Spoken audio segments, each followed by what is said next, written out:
নমস্কাৰ প্ৰিয় দৰ্শক, মই ইন্দ্ৰাণী আপোনালোক আটাইকে পুনৰ এবাৰ মোৰ পাকঘৰত স্বাগতম জনাইছোঁ। আজি মই আপোনালোকৰ সন্মুখত বনাই দেখুৱাম পাহাৰী চিকেন। খুবেই সোৱাদৰ হয় এই চিকেন। বনোৱাৰ পদ্ধতিটো অলপ বেলেগ ধৰণৰ হয়, কিন্তু খুবেই সহজ আৰু অতি কম সামগ্ৰীৰ ভিতৰতে কম সময়তে এই সুন্দৰ ডিছটো মই আপোনালোকৰ সন্মুখত বনাই দেখুৱাম। আহক দৰকাৰী সামগ্ৰীখিনি চাই লওঁ। এয়া মই আধা কিলো মুৰ্গীৰ মাংস লৈছোঁ। ভালদৰে ধুই পৰিষ্কাৰ কৰি আপোনালোকৰ সন্মুখত দেখুৱাইছোঁ। ৰিফাইণ্ড অইল লাগিব এই ডিছটো বনোৱাৰ কাৰণে। এই ডিছটো বনাবৰ কাৰণে এই ধনিয়াৰ পাত লাগিব কেইখিলামান, অকণমান সৰহকৈ ল'ব। এয়া আদা বটা লৈছোঁ, নহৰু বটা, এয়া 6-7টা কেঁচা জলকীয়া লৈছোঁ, 2টা মজলীয়া আকাৰৰ পিঁয়াজ মিহি মিহিকৈ কাটি লৈছোঁ, নিমখ লৈছোঁ সোৱাদ অনুসৰি, এচামুচ হালধিৰ গুড়ি লৈছোঁ। এয়া গৰম মছলা বনাম, 4-5টা শুকান জলকীয়া লৈছোঁ, এখিলা তেজপাত লৈছোঁ, 10-12টা লং লৈছোঁ, এচামুচ গোটা জিৰা লৈছোঁ, 8-10টা ইলাচি লৈছোঁ, এচামুচ গোটা ধনিয়া লৈছোঁ। এয়া ডালচেনি লৈছোঁ 1 ইঞ্চিমান সৰু সৰুকৈ কাটি লৈছোঁ, আৰু এয়া লৈছোঁ জালুক, 10-12টা জালুক ল'লে হৈ যাব। আহক বনোৱা আৰম্ভ কৰোঁ পাহাৰী চিকেন। এয়া কেৰাহী গৰম কৰি লৈছোঁ। কেৰাহীত তেল দিব নালাগিব। কেৰাহীটো ভালদৰে গৰম হোৱাৰ পিছত এই যে গোটা গৰম মছলাখিনি লৈছোঁ এইখিনি ভালদৰে ভাজি ল'ব লাগিব। এয়া শুকান জলকীয়াকেইটা, তেজপাতটো কাটি দিছোঁ, আৰু এই গোটেই মছলাখিনি দি পেলাই গেছটো মই মিডিয়ামতে ৰাখিছোঁ। লাৰি চাৰি থাকিব লাগিব আৰু গোটেইখিনি ভালদৰে সেকি ল'ব লাগিব। এয়া চাওক 1 মিনিট সময় ভাজি ল'লোঁ মছলাখিনি। এয়া হৈ গৈছে। গেছ বন্ধ কৰিম আৰু এখন প্লেটত এই মছলাখিনি ঢালি পেলাই থৈ দিম। এয়া চাওক ৰোষ্ট কৰি লোৱা মছলাখিনি অকণমান ঠাণ্ডা হ'ল। 1 মিনিট সময় ঠাণ্ডা কৰি ল'লোঁ। বেছি সময় মই এইখিনি ৰোষ্ট কৰা নাই, নহ'লে ডুৱাই যোৱাৰ চান্স থাকে। এতিয়া হৈ গৈছে। এটা গ্ৰাইণ্ডাৰ ল'ম, এই মছলাখিনি ইয়াতে ঢালি দিম আৰু খুব ধুনীয়া পাউডাৰ হোৱালৈকে গ্ৰাইণ্ড কৰি ল'ম। এয়া চাওক খুব ধুনীয়া ফাইন পাউডাৰ এটা বনাই ল'লোঁ। এতিয়া এইখিনি পাউডাৰ ইয়াতে ঢালি থৈ দিম। এতিয়া এই গ্ৰীণ মছলাখিনিও গ্ৰাইণ্ড কৰি ল'ম। এটা গ্ৰাইণ্ডাৰ লৈছোঁ, ইয়াতে ধনিয়া পাতখিনি দি দিম, কেঁচা জলকীয়া কেইটা, নহৰু এচামুচ লৈছোঁ, আদা বটা আধা চামুচ, এই গোটেইখিনিও এটা খুব ধুনীয়া পেষ্ট বনাই ল'ম। এয়া চাওক মছলাখিনি আধা বটা হৈছে। এতিয়া প্ৰায় 2-3 চামুচ পানী দি দিম আৰু এইখিনি আৰু অলপমান ভালদৰে বটি ল'ম। এয়া চাওক মছলাখিনি ৰেডি হৈ গৈছে। এতিয়া ঢাকি ইয়াতে থৈ দিম, বেলেগ বাচনত ওলাই ল'ব নালাগে। আহক বনোৱা আৰম্ভ কৰোঁ পাহাৰী চিকেন।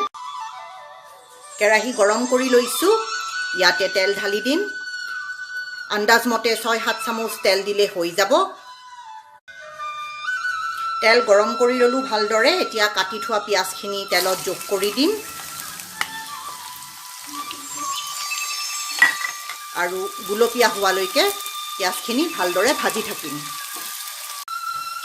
পিঁয়াজখিনি গুলপীয়া ৰঙৰ হৈছে। এতিয়া এই বটি লোৱা গ্ৰীণ মছলাখিনি ইয়াতে যোগ কৰিম।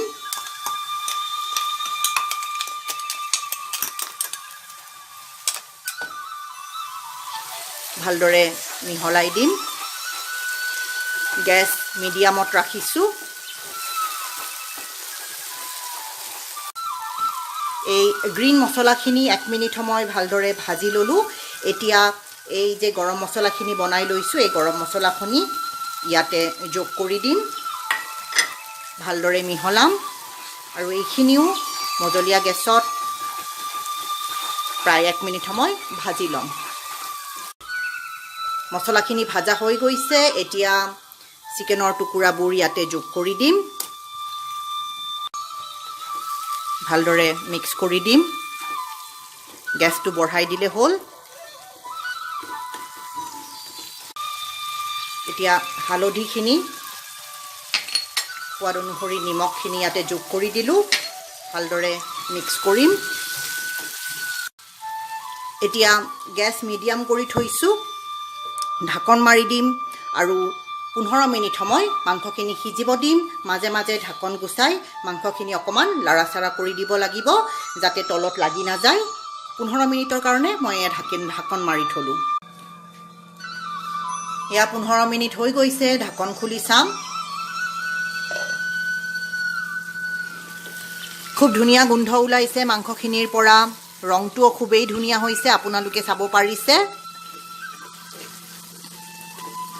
মিডিয়াম গেছত মই 15 মিনিট মাংসখিনি ভালদৰে সিজাই ল'লোঁ।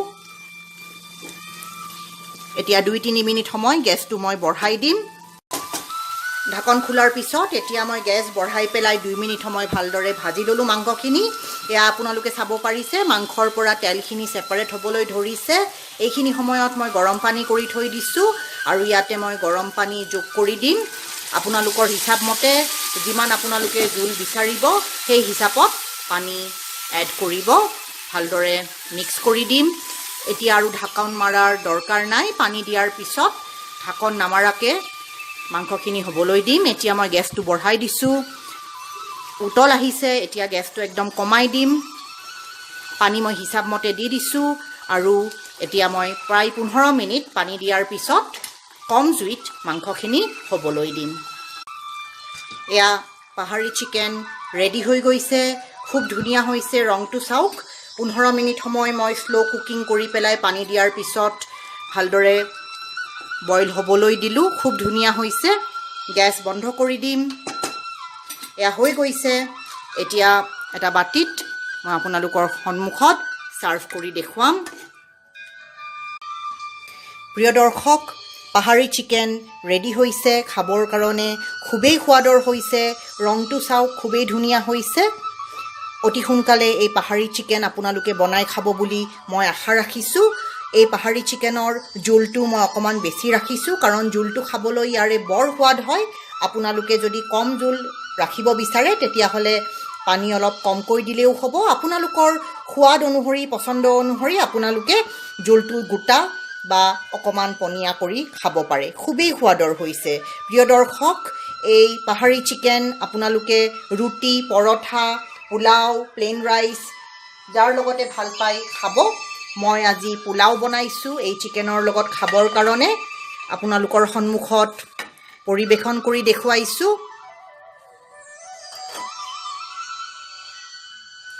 এয়া চাওক। গতিকে আপোনালোকেও এনেকৈ আপোনালোকৰ ভালপোৱা হিচাপে ৰুটি, পোলাও, ভাতৰ লগত খাই পেলাই চাব।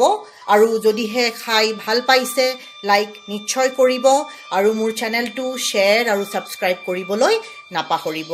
প্ৰিয় দৰ্শক, আজি সময় উলিয়াই আপোনালোকে এই ৰেচিপিটো চোৱাৰ বাবে অশেষ ধন্যবাদ। পুনৰ লগ পোৱাৰ আশাৰে।